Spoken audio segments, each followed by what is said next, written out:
आपण दिनांक 3 डिसेंबर 2020ला आदिवासी अतिदुर्गम म्हटलं तरी चालेल, अतिदुर्गम भाग म्हणजे छत्तीसगडच्या बॉर्डरवर असलेला एक देवरी तालुक्यातील छोटा म्हणाल तरी चालेल गाव ककोडी या गावात आहोत. आणि या अशा अतिदुर्गम भागामध्ये एका प्रोड्युसर कंपनीची येथील शेतकऱ्यांनी एकत्र येऊन स्थापना केलेली आहे. त्या प्रोड्युसर कंपनीबद्दल आपण जाणून घेणार आहोत, त्याबद्दल माहिती जाणून घेणार आहोत. तर इथं कृषीोन्नती शेतकरी प्रोड्युसर कंपनी म्हणून स्थापना केलेली आहे ककोडीला. तर ह्या अशा आदिवासी बहुल भागामध्ये या कंपनीचे चेअरमॅन श्री महेंद्रजी मोहबंशी, तसेच श्री मनोजजी मेसराम सचिव यांच्याकडून या कंपनीबद्दल आपण माहिती जाणून घेणार आहोत. कंपनीबद्दल तर कंपनीची म्हणजे कंपनी स्थापन करण्याबद्दल आपल्याला हिंदी में बात करना पड़ेगा. कंपनी स्थापन करने के बारे में आपको जानकारी कहाँ से मिला? शेतकरी उत्पादक कंपनी के विषय में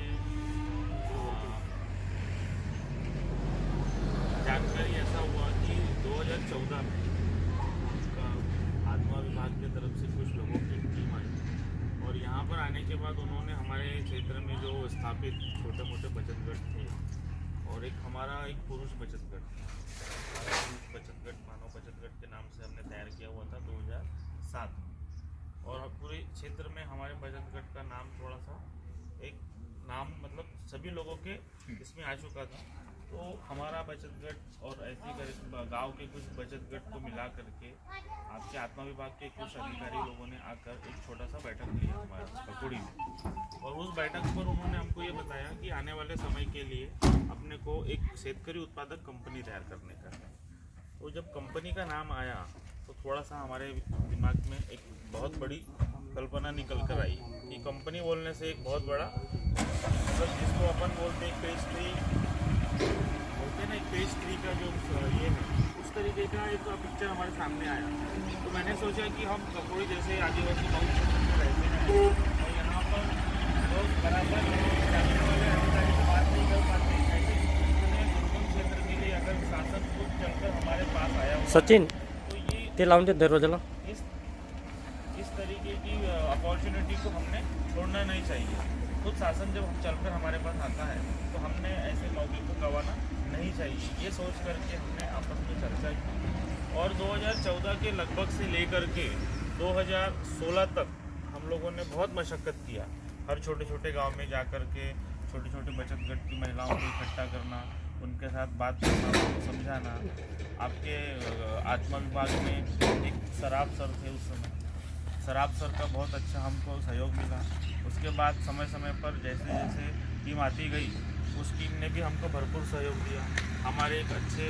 मददगार हमारे को एक सचिव कुमार सर. उसके बाद में देवी तालुका में आने के बाद यहाँ के जो एटीएम और पेटीएम उन्होंने भरपूर मदद की. उसमें हमारे मार्गदर्शक जिसको हम आज भी नहीं भूल पाएंगे और कभी भी जैसे सिद्धार्थ राउत सर, इनके जानकारी के साथ में और ये सारी चीज़ों को समझ करके 22 दिसंबर 2016 को हमने अपनी कंपनी रजिस्टर्ड की. उस वक्त ये स्थिति थी कि कंपनी रजिस्ट्रेशन करने के लिए जो लगभग 50,000 रुपये का खर्च आ रहा था, वो खर्च की व्यवस्था भी हमको खुद से करना था. वो प्रोजेक्ट में शामिल नहीं था रजिस्ट्रेशन का खर्च. तो फिर हम लगभग 25 बचत गट आपस में इकट्ठा आकर के हर गट ने 2-2 हज़ार रुपये, ऐसे हमने 50,000 रुपये इकट्ठा किए और उस 50,000 रुपये से रजिस्ट्रेशन करने तक का जितना भी खर्च था वो हमने आपस में इकट्ठा करके रजिस्ट्रेशन किया 22 दिसंबर 2016 को. और उसके बाद से फिर प्रोजेक्ट के ऊपर जब काम करना चालू किया हमने राइस मिल के ऊपर, तब फिर 2 साल की फिर कड़ी मेहनत करने के बाद फिर हमने 17 दिसंबर 2018 को ये जो आप देख रहे हैं राइस मिल हमारा, इस राइस मिल की शुरुआत की.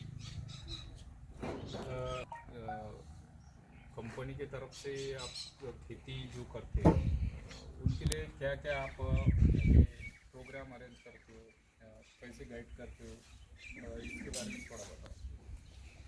अभी क्या हो गया, जब से हमारी शेतकरी उत्पादक कंपनी हमने ककोड़ी में तैयार कर ली उस समय से कृषि विभाग का और हमारा थोड़ा संपर्क जो है वो ज़्यादा हो गया। और हम समय समय पर जैसे जिस खेती के समय जिसकी आवश्यकता पड़ती है, जैसे बीज अपने को जब डालना होता है तो बीज प्रक्रिया करनी होती है, तो फिर हम अपने कृषि विभाग के संपर्क के साथ में यहाँ पर एक छोटा सा मार्गदर्शन शिविर हम लोग अरेंज करते हैं, जिसपे हमारे सभासद किसान और क्षेत्रीय किसान इनको बुला करके बीज प्रक्रिया कैसी करना, बीज लगाने के पहले अपनी ज़मीन को कैसे तैयार करना, ये जो विशेषज्ञ होते हैं तालुका कृषि विभाग के, उनके माध्यम से हम अपने लोगों को एक जानकारी दे करके उनका मार्गदर्शन करते हैं। कंपनी के मार्ग भविष्य में कुछ और यानी समझो अभी जो योजना आ रही है बाला साहेब ठाकरे कृषि व्यवसाय ग्रामीण परिवर्तन प्रकल्प करके, तो उसके बारे में स्मार्ट विकल्प पिके जो योजना है आगे जाके आप कुछ और इसमें प्रोग्रेस है ना, जैसा अभी ये करते हो, अभी धान हो गया समझो, चावल हो गया, चावल की ब्रांडिंग समझो, अब अपने इधर जो टूल है, टूल की ऐसी कुछ करने की आपकी आगे जाके कुछ ऐसी प्लानिंग है क्या, क्या है कैसे? नहीं, स्मार्ट के प्रोजेक्ट के लिए हम लोगों ने अपने आप को तैयार कर लिया है और स्मार्ट के लिए हमने रजिस्ट्रेशन भी करा चुका है। आवेदन करने की प्रक्रिया अभी शुरू है हमारी, और स्मार्ट के अंतर्गत हम लोगों को यहाँ पर एक 1000 मीट्रिक टन गोडाउन का एक नियोजन हम बना रहे हैं। उसके अलावा हमको एक व्हीकल का रिक्वायरमेंट है, और उसके अलावा हम अपने कंपनी के मार्फत हमारे जो सभासद किसान हैं उनके लिए कस्टम हायरिंग सेंटर बनाने का हमारा विचार है। उसके अलावा हम लोग यहाँ पर एक अपना खुद का औजार बैंक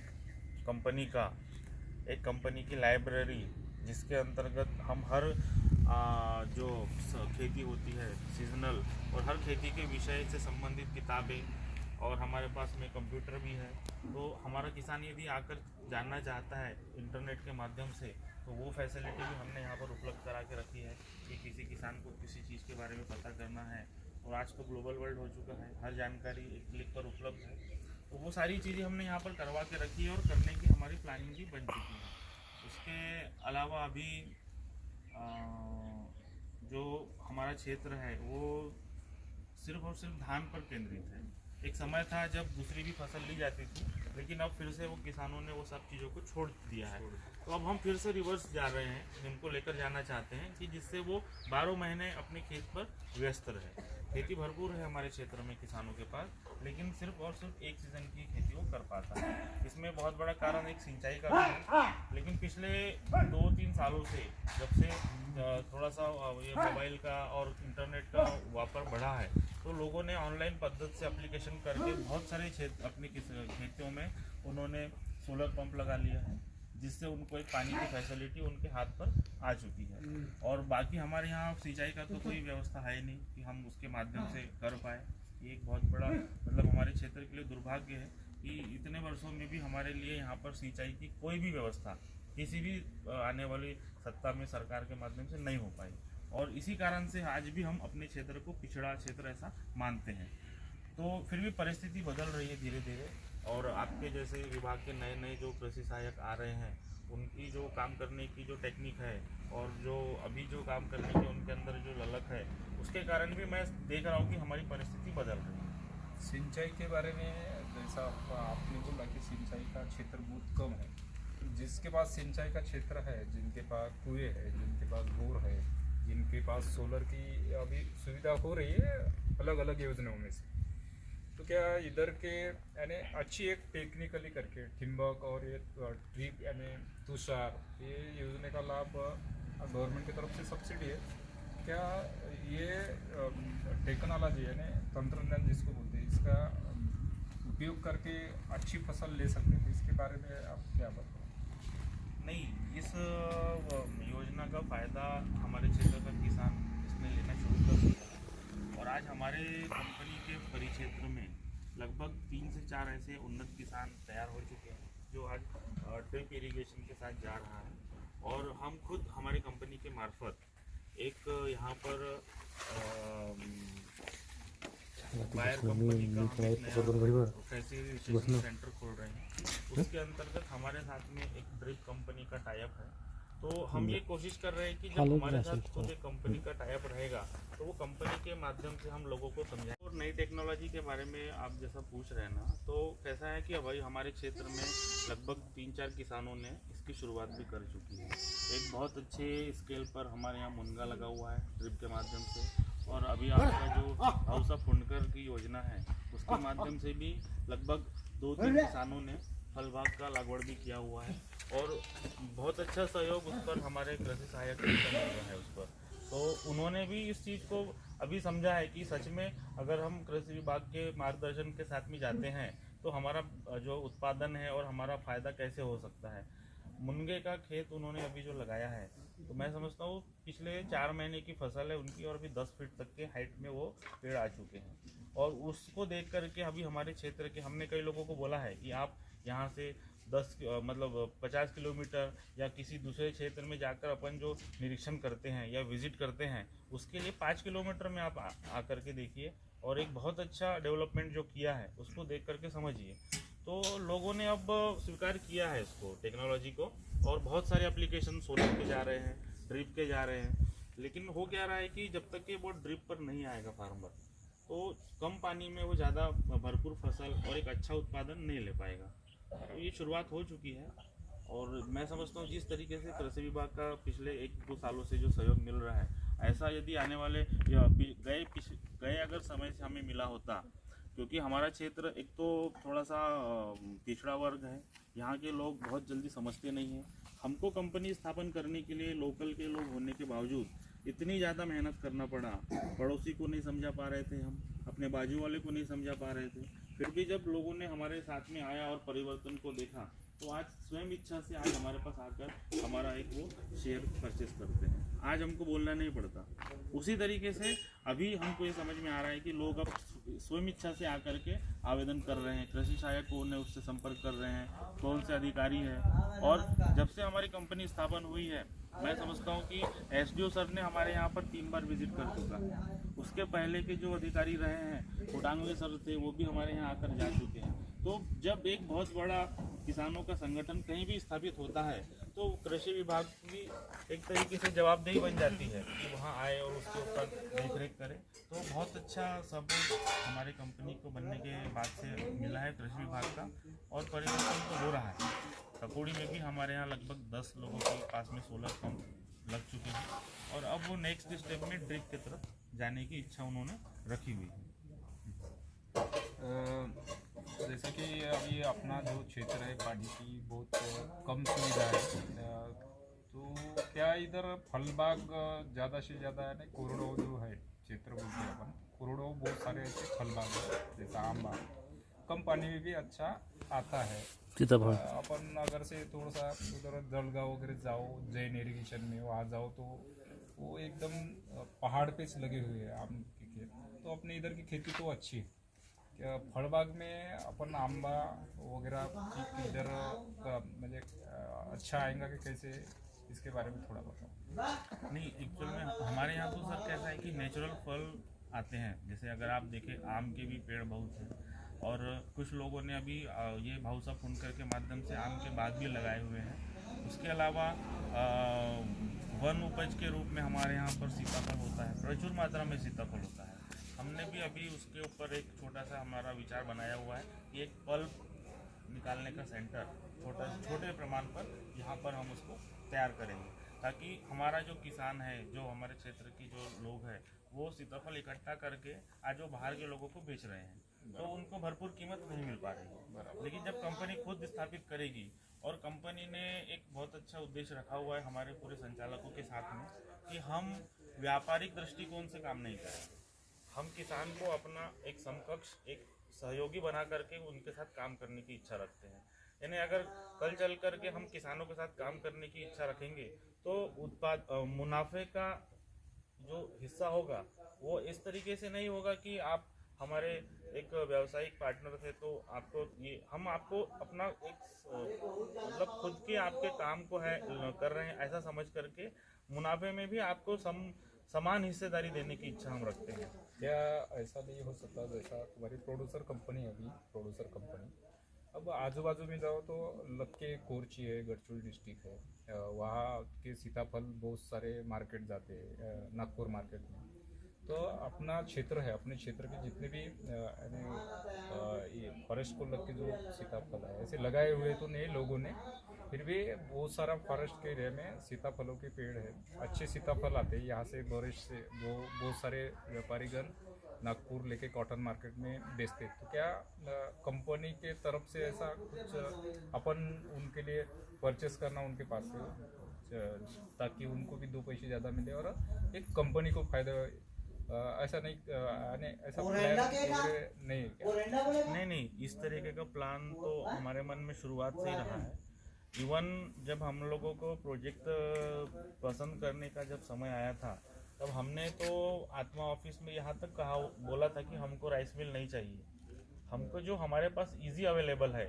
जैसे कि जामुन हमारे यहाँ प्रचुर मात्रा में होती है, आम के सीज़न में आम भी बहुत ज़्यादा स्केल पर उपलब्ध है हमारे यहाँ पर, सीताफल के लिए तो बोलना नहीं पड़ता। मैं समझता हूँ प्रतिदिन कम से कम 40 से 50 टन सीताफल हमारे यहाँ से सेल आउट होता है, और ये जो साइकिल है लगभग 30 दिनों तक इसी स्पीड में चलती है, 1 महीना करीब। तो आप समझ लीजिए कि इतने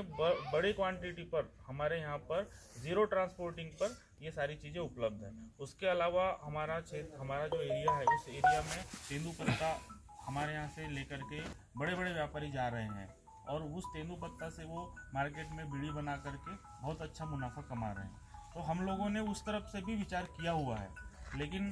अभी अब कैसा है कि एक एक स्टेप के साथ हम आगे बढ़ेंगे। पहला फेज़ हमारा राइस मिल के ऊपर था, हमने उसको बहुत अच्छे से पूरा किया। दूसरे फेज़ में जब हम आए, तब हम लोगों ने कृषि अपने सभी किसानों के लिए एक सुविधा होनी चाहिए करके एक सुविधा केंद्र, सामूहिक सुविधा केंद्र के रूप में हमारा कृषि केंद्र को स्थापित किया। पहले वर्ष में थोड़ा पैसे की कमी होने की वजह से हमने सिर्फ बीज और दवाइयाँ, वो भी बहुत छोटे प्रमाण पर लाई और वो हमारे किसानों के लिए उपलब्ध करवाई। लेकिन दूसरे वर्ष में, यानी इस 2020 के साल में, हमने खाद का भी व्यापार किया, और 1 अप्रैल 2020 से जैसे नया जो अकाउंट ईयर लगता है, उस समय से आज तक के यदि आप हमारा व्यवहार अगर देखते हैं, तो हमने पिछले 6 महीने में लगभग 50 लाख रुपए का व्यवसाय हमारे क्षेत्रीय किसानों के सहयोग से किया हुआ। आपकी कंपनी का टर्नओवर जिसको बोलते तो वो कितना बोले आपने? 50 लाख रुपए अभी तक हो चुका है। अच्छा। और आने वाला 6 महीना हमारे पास अभी भी बचा हुआ है, और इसी तरीके से हमारे क्षेत्रीय किसानों का और सभासद किसानों का सहयोग इस कंपनी को मिलता रहा। तो मैं समझता हूँ कि अगले 2021-22 में हम लोग 1 करोड़ के टर्नओवर को क्रॉस कर जाएंगे। अभी आपको एक सवाल पूछता हूँ कि प्रेजेंट टाइम में अभी आपके कंपनी से जुड़े हुए कितने किसान हैं, कितने किसान गठ है, और कंपनी की ओर से किसान को कौन सी सुविधा अभी आप उपलब्धता कराए हुए कंपनी, इसके बारे में बताएं। वर्तमान में अभी हमारे पास में तकरीबन 700 सभासद हमारे साथ अभी जुड़े हुए हैं।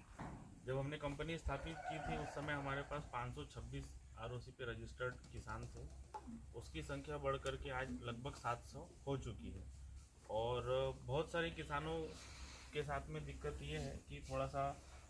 आर्थिक परिस्थिति बराबर नहीं होने की वजह से, और सिर्फ एक ही समय की खेती पर निर्भर है पूरा क्षेत्र, धान की खेती पर। उस पर भी ऐसा होता है कि जैसे इस साल उत्पादन में कम से कम 50% का नुकसान हो रहा है। तो ऐसी परिस्थिति की वजह से क्या होता है कि किसान अपने लिए बचाएगा क्या और बाकी खर्च के लिए क्या बचाएगा, तो वो हमारे सभासद बनने के लिए भी उसको बहुत विचार करना पड़ रहा है। तो फिर भी हम लोगों ने एक बहुत ऐसे समय में परिवार के लोगों के लिए सुविधा दी हुई है सभासद बनने के लिए। उनके लिए हमने एक इंस्टॉलमेंट की स्कीम निकाली हुई है। यदि आपको सभासद लेना है तो आप 500-500 रुपये के इंस्टॉलमेंट में भी हमारा सभासद जो है वो बन सकते हैं। और इस योजना को जब हमने उनके लिए दिया, तब से हम ऐसा देख रहे हैं कि बहुत सारे किसान स्वेच्छा से हमारे साथ आ रहे हैं और जुड़ रहे हैं। तो आज की तारीख में तकरीबन 700 हमारे साथ किसान जुड़ चुके हैं। और लोगों ने एक फ़र्क भी देखा हुआ है, यानी 2016 में जब हम कंपनी स्थापित करने के लिए लोगों के पास जा रहे थे, तो हमारे को साथ में बैठालने वाला कोई नहीं मिलता था कि ये किस तरीके की बात लेकर आ रहे हैं, राइस मिल कहाँ बनेगी, इनके पास क्या है, किस तरीके का नियोजन है, किस तरीके से कंपनी स्थापित होगी। कंपनी बनाना एक छोटी मोटी बात नहीं है, लेकिन अब जब उनके सामने मतलब हमारे पास दिखाने के लिए इतना बड़ा हमारा कंस्ट्रक्शन है, इतना बड़ा शेड है, उसके अंदर 2 टन का राइस मिल प्लांट है, तो अब किसानों ने इस बात को अपने स्वयं ही स्वीकार कर लिया है कि अब कंपनी जो है वो हमारे फ़ायदे के लिए है और इससे जुड़ने से हमको बहुत ज़्यादा फ़ायदे होने वाले हैं। अभी वर्तमान में जो हमारा सभासद किसान है उसको हम जो जिस तरीके से शेयर के साथ में होता है कि शेयर आपने परचेस किया तो उसका डिविडेंड आपको मिलता है, लेकिन अभी क्या हो रहा है कि अभी कंपनी हमारी अभी अपने आप को स्थापित करने के समय के साथ चल रही है, तो अभी हमको मुनाफा लेकर के उनको डिविडेंड देना ये अभी हमारे लिए पॉसिबल नहीं है, क्योंकि बहुत सारी लाइबिलिटीज़ आज हमारे ऊपर बनी हुई है। क्योंकि प्रोजेक्ट हमारे सामने आया हुआ था 18 लाख रुपए का, जब उसको हमने ऑन ग्राउंड लेवल पर स्थापित करने की कोशिश की और जब हम उसको पूरा करने के और जब हमने उस पूरा करने के बाद उसका बजट देखा तो हमको 18 की जगह 35 लाख रुपए लग गए। तो 18 लाख रुपए की प्रोजेक्ट को 35 लाख रुपए पे जाकर कंप्लीट करना ये हमारे लिए बहुत बड़ी समस्या थी। हमारे सभी संचालक मंडल, क्षेत्रीय जो हमारे अच्छे मित्र जो थे, मित्र वर्ग थे, कुछ बचत गट था, ऐसे लोगों ने समय समय पर हमको आर्थिक मदद की और वो जो फर्क था 18 लाख को 35 लाख रुपए तक लेकर जाने का जो फर्क था, उस फर्क को कम करने में उन्होंने हमको बहुत सहयोग दिया। तो उसी उनकी मदद के वजह से आज हम इतना बड़ा प्रोजेक्ट यहाँ कर पाए और आज हम डिविडेंड तो उनको नहीं दे पा रहे हैं, लेकिन एक थोड़ा सा उनकी जो बनती है, उनका खुद का जो अधिकार बनता है, उस तरीके से आज हम उनकी पिसाई के ऊपर अभी वर्तमान में 1 साल में 50 रुपये की छूट हम दे रहे हैं एक सदस्य को। यदि एक घर में 4 सदस्य है और 4 सदस्य अलग अलग तरीके से धान पिसाने के लिए आता है, तो हम प्रति सदस्य के हिसाब से 50 रुपये की छूट उनको साल के एक बार में अभी दे रहे हैं पिसाई के ऊपर। हमारे यहाँ 20 रुपये प्रति कट्टा, 40 किलो भर्ती का जो कट्टा होता है उसकी पिसाई का 20 रुपये चार्ज हम लेते हैं और आने वाले समय में हमने 50 रुपये का जो छूट है उसको बढ़ा करके 100 रुपये करने का एक हमारा विचार है। और उसके बाद जब तीसरे स्टेप में जब हम जाएंगे तब हम लोगों ने, हमारे संचालक मंडल के सभी साथियों ने एक मत से ऐसा विचार बनाया है कि 10 कट्टा जो एक 4 लोगों के परिवार के लिए पूरे 1 साल भर की ज़रूरत उसमें पूरी हो जाती है। 10 कट्टा धान की जो पिसाई है हमारे सभासद को फ्री में हम करके देंगे। एक ऐसा हमारे संचालक मंडल ने निर्णय लिया है, जिसके पश्चात सेकंड फेज में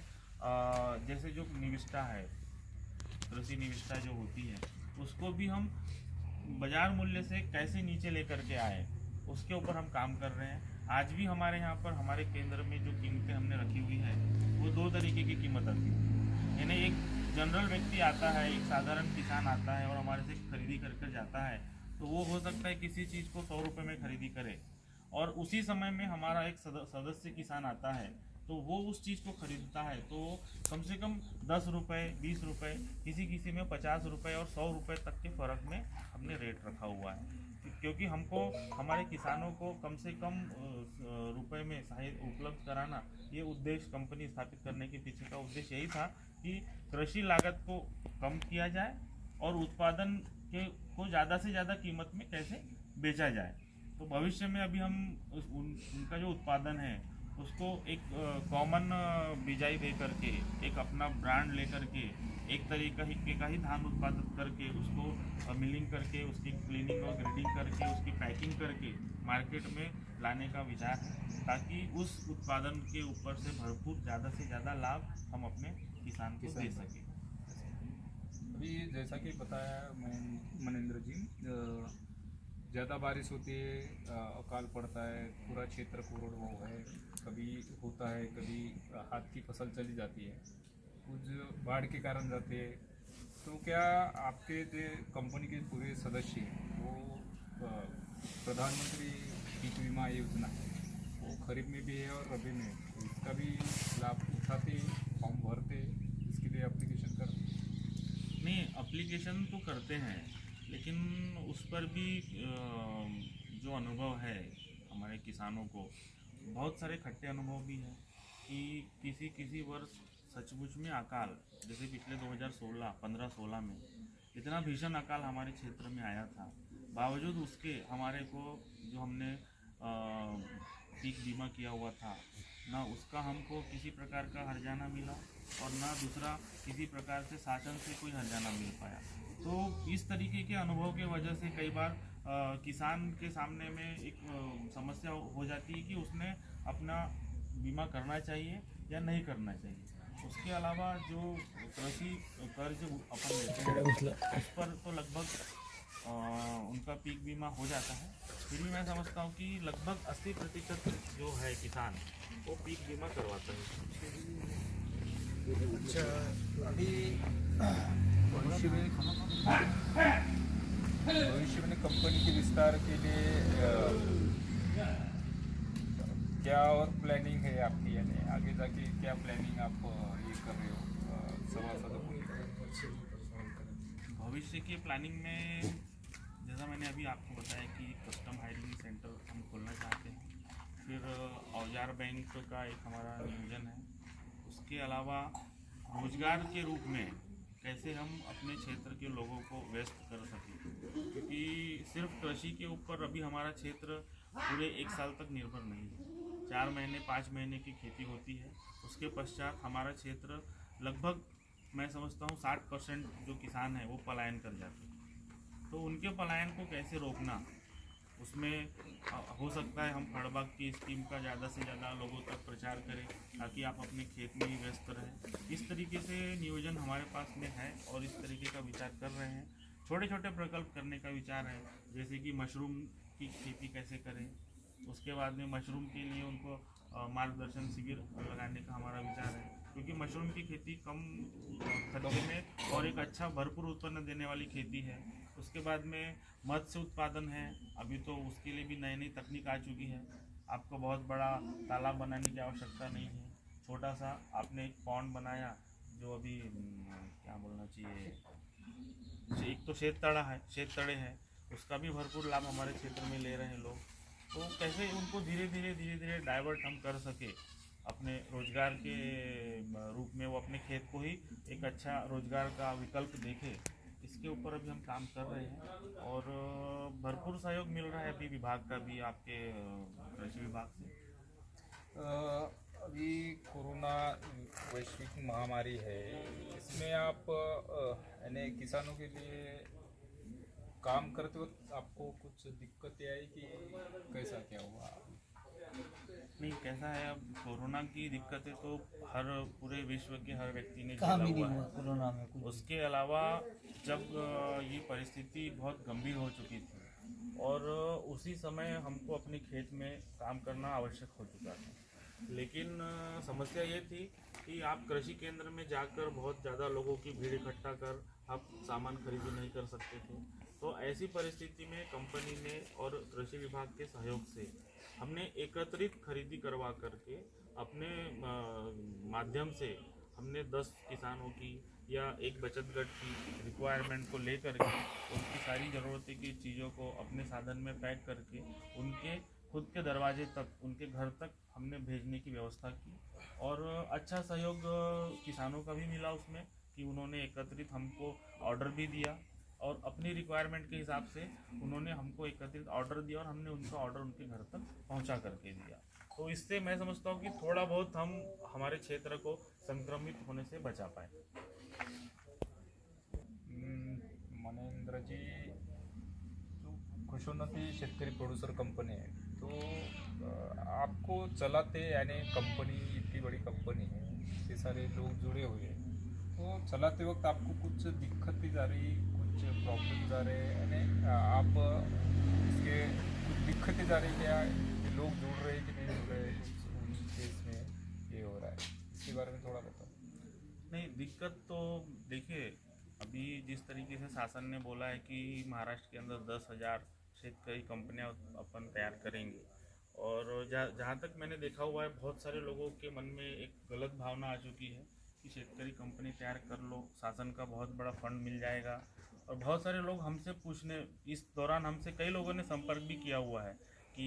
शेतकरी कंपनी कैसे बनाएं, किस तरीके से उसके साथ हम जुड़े, तो वो एक व्यक्तिगत लाभ को देखते हुए उनके मन में ऐसी आशंका आ गई थी कि अपन कंपनी स्थापित कर लेते हैं और बहुत बड़ा फंड ले लेते हैं। लेकिन एक्चुअल में हम जब पिछले 4 साल से कंपनी के साथ जुड़े हुए हैं और काम कर रहे हैं, इस काम करने में हमारे सहयोगी मनोज मेश्राम कंपनी के सचिव, उसके बाद ये हमारे मित्र मंडली है संचालक मंडल में शामिल, इन लोगों के साथ में जब हम पूरे क्षेत्र में जब हम काम कर रहे हैं और हमने एक्चुअल में ग्राउंड लेवल पर जब काम किया है तो बहुत सारी समस्याएं हैं। एक तो सबसे बड़ी समस्या ये है कि हमारे क्षेत्र का किसान थोड़ा कम पढ़ा लिखा हुआ है, बहुत जल्दी वो बातों को नहीं समझ पाता है और उस व्यक्ति को समझाने के लिए हमको बहुत मेहनत करनी पड़ती है। आज हमने यहाँ पर इतनी अच्छी सुविधा उनके लिए तैयार की हुई है। एक छोटा सा आपको मैं गणित बताना चाहूँगा। हमारी राइस मिल शुरू होने के पहले अगर हमारे गांव के किसी व्यक्ति को धान अपना मिलिंग करने के लिए जाना था तो उसको सबसे कम अगर दूरी तय करनी होती थी तो 20 किलोमीटर। उस पर भी कई बार ऐसा होता था कि वो आज 3 तारीख को धान लेकर के गया है और 5 तारीख को धान मिलिंग करके वापस आता था। तो कभी कभी 2 दिन 24 घंटे दिन रात उसको वहाँ जा कर के जगना पड़ता था और उसके अलावा जो धान लेकर जाने की जो उसकी एक्स्ट्रा जो लागत थी वो उसके ऊपर एक अतिरिक्त बोझ पड़ता था। तो अभी हम ऐसा समझ रहे हैं कि शेतकरी कंपनी बनाने के साथ हमने एक 50 रुपये का एक छोटा सा उनको मदद करने की कोशिश तो जरूर की है, लेकिन उसके अलावा यदि हम ट्रांसपोर्ट की बात अगर सोचें तो मैं समझता हूँ हम पूरे 1 साल में हमारे क्षेत्र से लगभग 2 से 3 लाख रुपए जो ट्रांसपोर्टिंग का अनावश्यक खर्च जो था वो हम अपने क्षेत्र के किसानों का बचा रहे हैं। अब अगर हम उसको ऐसा सोचें कि हम उनको 2 से 3 लाख रुपए का फायदा भी पहुंचा रहे हैं तो कोई गलत नहीं है। उसके अलावा कि आज भी हमको थोड़ा सा दुख इस तरीके से होता है कि 4 साल का समय होने के बावजूद भी अभी भी पूरी तरीके से हमारे क्षेत्र का किसान एक शेतकरी उत्पादक कंपनी क्या होती है, क्यों उसके साथ में आना चाहिए और उससे जुड़ने के बाद हमको किस तरीके के मुनाफे या लाभ या किस तरीके के फ़ायदे हो सकते हैं, ये समझ नहीं पाया है पूरी तरीके से। क्योंकि आज आप महाराष्ट्र के अंदर अगर देखेंगे तो Sahyadri farmer producer company Nashik पिछले 20 साल से वो स्थापित है और आज 20 साल के बाद उसका आज का वार्षिक टर्नओवर 600 करोड़ रुपए का है। तो 20 साल लगे उनको जीरो से हीरो बनने में। तो 4 सालों में हम आसमान छू लेंगे ऐसा हमको भी मतलब समझना गलत है और हम ऐसा समझ भी नहीं रहे हैं। लेकिन मैं समझता हूँ कि इतने 4 सालों में हमारी जो संख्या है वो संख्या लगभग 1000 सभासद के ऊपर होनी चाहिए, लेकिन आज हम अभी 700 तक ही बढ़ा पाए हैं। तो थोड़ा सा एक दुख तो है जरूर और इसके लिए मैं अपेक्षा करूंगा हमारे कृषि विभाग के माध्यम से कि कैसे वो हमारे क्षेत्रीय सभासद किसानों को, हमारे क्षेत्रीय किसानों को इस कंपनी के साथ जोड़ने के लिए कोई उपक्रम चला पाए या किसी प्रकार का नियोजन कर पाए। और मैं एक बात और बोलना चाहूँगा कि अभी मैंने जैसे बोला कि 10,000 कंपनियाँ तैयार करने का शासन का एक ये उन्होंने प्रकल्प उठाया हुआ है। तो मैं ये बोलना चाहूँगा कि 10,000 कंपनियाँ बनाने की बजाय सिर्फ 1,000 कंपनियों को 10-10 हज़ार करोड़ रुपए का टर्नओवर तक लेकर जाओ तो ज़्यादा फायदा है, ना कि 10,000 कंपनियां बना करके उनको ऐसे ही अपने हाल पर छोड़ दिया जाए। क्योंकि पिछले 4 सालों में हमने देखा है शेतकरी कंपनी चलाने के लिए पूरे 1 साल में लगभग हर महीने किसी न किसी प्रकार का हमको सरकार के पोर्टल पर जा कर के सारी रिटर्न फाइल ऑडिट का ये सारी चीज़ें और सारी जो 1 साल का जो फ्लो चार्ट है उसको पूरा करने में लगभग 50,000 रुपये का खर्च आ जाता है। तो कंपनी स्थापित करने के बाद कंपनी को चलाने के लिए आज हमारे पास फंड नहीं है। आज हम 3 साल का हमारा समय हो चुका है, लगभग मैं समझता हूँ 50 लाख रुपए की हमारे पास यहाँ संपत्ति है, बावजूद इसके 5 लाख रुपए का लोन नहीं मिल पाया हमको। बैंक के चक्कर हम 3 साल से मार रहे हैं, कोई भी बैंक हमको लोन देने के लिए तैयार नहीं है। तो ये बहुत बड़ी समस्या है कंपनी बना करके उसको आगे तक चला पाना। तो अगर शासन के माध्यम से कम प्रोसेसिंग में और कम से कम निकस में अगर इस तरीके की कोई फंडिंग हो कि आपके लिए कोई रिवॉल्विंग फंड मिल जाए जो एक्चुअल में काम कर रही है, ऐसी कंपनियों के लिए बोलना चाहूँगा मैं। क्योंकि ऐसे तो आज जब अभी हम स्मार्ट के लिए जब जा रहे हैं तब हमको ऐसा समझ में आया है कि हमारे क्षेत्र में कितनी कंपनियां हैं। अभी तक तो जो काम कर रही थी वही कंपनियों को हम जान रहे थे, लेकिन अब एक्चुअल में समझ में आ रहा है कि कितनी सारी कंपनियां अपने यहाँ स्थापित हो चुकी हैं। तो इस तरीके की है समस्या। और एक मैं समझता हूँ कि हमको और आने वाले कुछ सालों तक थोड़ा स्ट्रगल करना पड़ेगा, और तब जा कर के हम, ऐसा समझता हूँ मैं कि करोड़ रुपए के टर्नओवर के स्लैब में हम जाएंगे, और हमारा क्षेत्र का किसान भी आसानी से हमारी बातों को समझ पाएगा। निश्चितच आज आपण शेतकरी प्रोड्युसर कृषोन्नती शेतकरी प्रोड्युसर कंपनी ककोडी इथे मनेंद्रजी मोहबन्सी तसेच श्री मनोजजी मेश्राम यांची मुलाखत इथे घेतली आणि त्यांनी बऱ्यापैकी शेतीविषयक काय बाबी राबवण्यात येतात कंपनीमार्फत किंवा शेतकऱ्यांसाठी काय मार्गदर्शन करण्यात येते, काय समस्या आहेत पुढील आणि त्या समस्याला कसं सामोरं जाता येतील, कंपनीची कशी उलाढाल वाढवता येईल आणि कंपनीला स्थापन करण्यापासून तर आत्तापर्यंतचा त्यांनी एक मुलाखतीच्या माध्यमातून आपल्याला प्रवास कथन केलेला आहे। मी कृषी विभाग महाराष्ट्र शासन, मी कृषी पर्यवेक्षक SY एडा, माझे सहकारी सचिन गावळ कृषी सहाय्यक ककोडी, कृषी सहाय्यक RN पंचबाई देवरी, कृषी सहाय्यक मनोहरराव कोल्हे भरेगाव, तसेच समस्त कृषी विभागाच्या वतीने महाराष्ट्र शासन कृषी विभागाच्या वतीने प्रोड्युसर कंपनीला पुढील वाटचालीसाठी हार्दिक शुभेच्छा देतो। आणि आमच्या सोबत कंपनीबद्दल म्हणजे सविस्तर असे आमच्याबद्दल चर्चा केल्याबद्दल श्री मनेंद्रजी मोहबन्सी चेअरमॅन कृषोन्नती शेतकरी प्रोड्युसर कंपनी ककोडी यांचे आभार मानतो। तसेच मनोजजी मेश्राम सचिव, तसेच सर्व सभासदगणांचे आभार मानतो। त्यांनी वेळात वेळ काढून आम्हाला एक मुलाखत रूपानं का होईना आपल्या कंपनीबद्दल आणि भविष्यातील अडचणीबद्दल आणि प्रगतीबद्दल म्हणजे कंपनीची वाटचाल पुढं काय असणार आहे याबद्दल आम्हाला माहिती सांगल्याबद्दल परत एकदा सर्व म्हणजे मी कृषी विभागाच्या वतीने प्रोड्युसर कंपनीला पुढील वाटचालीसाठी हार्दिक शुभेच्छा देतो आणि इथंच थांबतो।